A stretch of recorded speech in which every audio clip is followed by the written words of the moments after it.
One of the most important terrorist attacks in American history was the Wall Street bombing on September 16, 1920. The incident, which took place in the center of the financial sector of New York City, left 300 people wounded, over 38 people dead, and a significant amount of property damaged. Even though the bombing had a significant effect, it is still mostly forgotten in the public consciousness, since it was eclipsed by more recent events like World War II and the Cold War. This comprehensive examination provides a thorough grasp of this crucial period in American history by examining the historical background, the day's events, the investigation, and the Wall Street bombing's long-term effects. Understanding the larger historical context in which the Wall Street bombing unfolded is essential to grasp its significance. The early 20th century was a time of profound social and political upheaval in the United States. The 1917 Russian Revolution, widespread worker strikes, and the rise of radical political groups fueled a climate of fear and anxiety.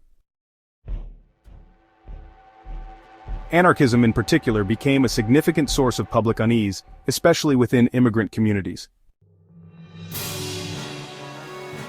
Anarchist organizations that advocated the violent destruction of the government, like the adherents of Italian anarchist Luigi Galleani, were well known. A string of 1919 bombs targeting judges, business people, and politicians implicated the so-called Galleanists.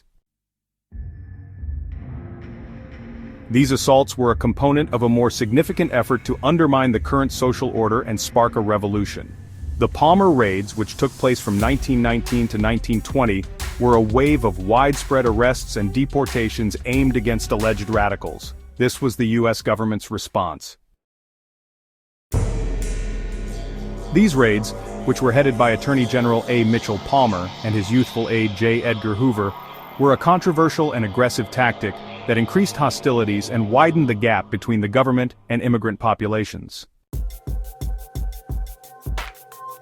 The Wall Street bombing, which occurred as the Red Scare was beginning to wane, was a stark reminder of the prevailing anti-radical sentiment. The attack on Wall Street, the symbol of American capitalism, was perceived as a direct assault on the financial system and the ideals it represented. A horse-drawn cart pulled up outside the J.P. Morgan & Company building at 23 Wall Street, the hub of American banking, around noon on September 16, 1920. The wagon contained 500 pounds of cast-iron sash weights designed to act as shrapnel and an estimated 100 pounds of dynamite.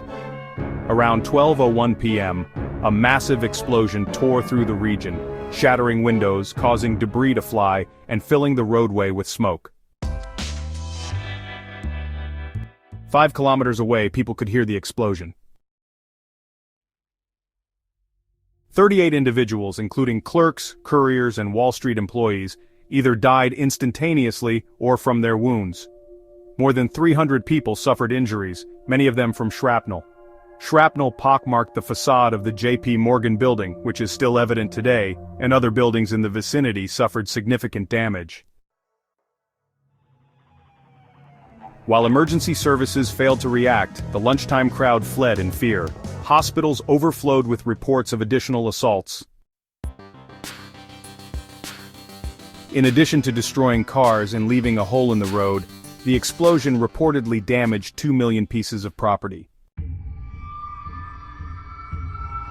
Wall Street represented American economic might and capitalism.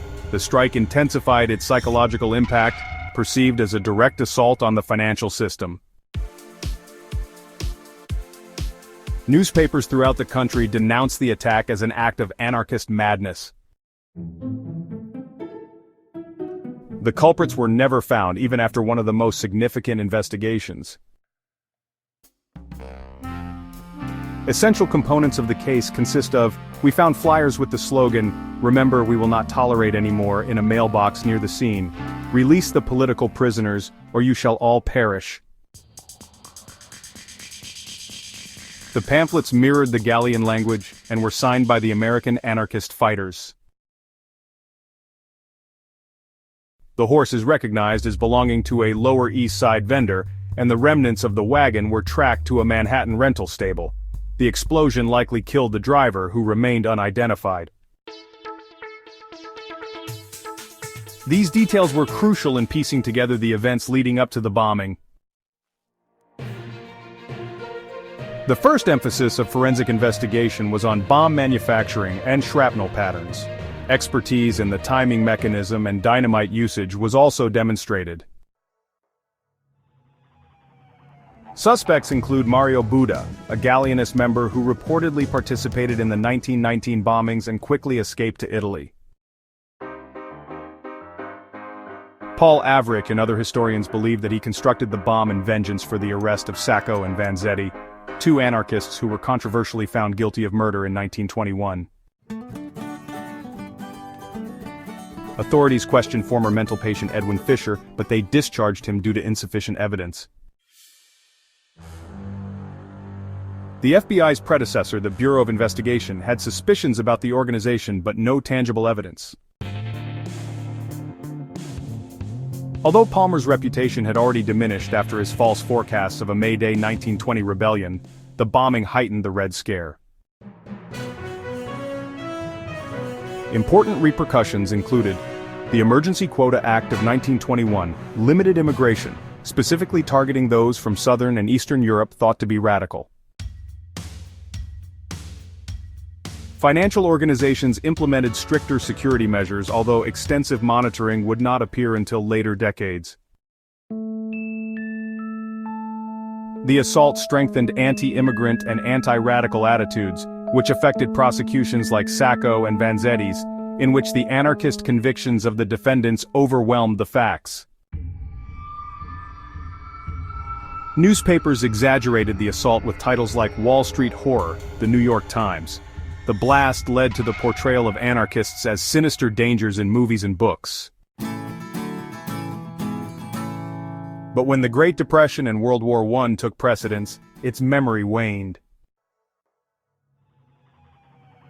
It brought attention to areas where ideological violence may occur, predicting subsequent assaults such as the Oklahoma City bombing in 1995.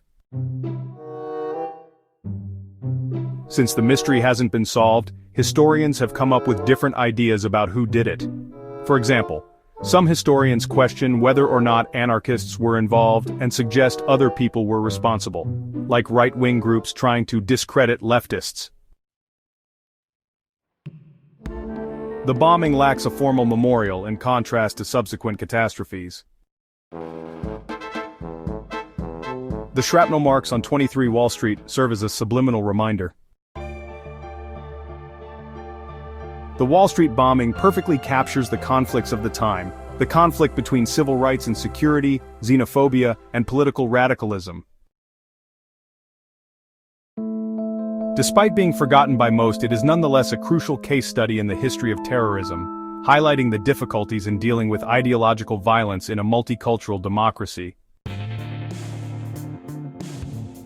The lessons learned in 1920 are still relevant today in discussions about immigration, radicalism, and security. The 1920 Wall Street bombing is not only a historical anecdote, it serves as a sobering reminder of how brittle peace is and how persistent the fight for justice is in the face of ideological violence. By closely analyzing this incident, we learn a lot about the intricacies of American history and the continuous difficulties in preserving civil rights while ensuring security. The lessons learned in 1920 are just as applicable now as they were more than a century ago, encouraging us to consider the past while navigating the unknowns of the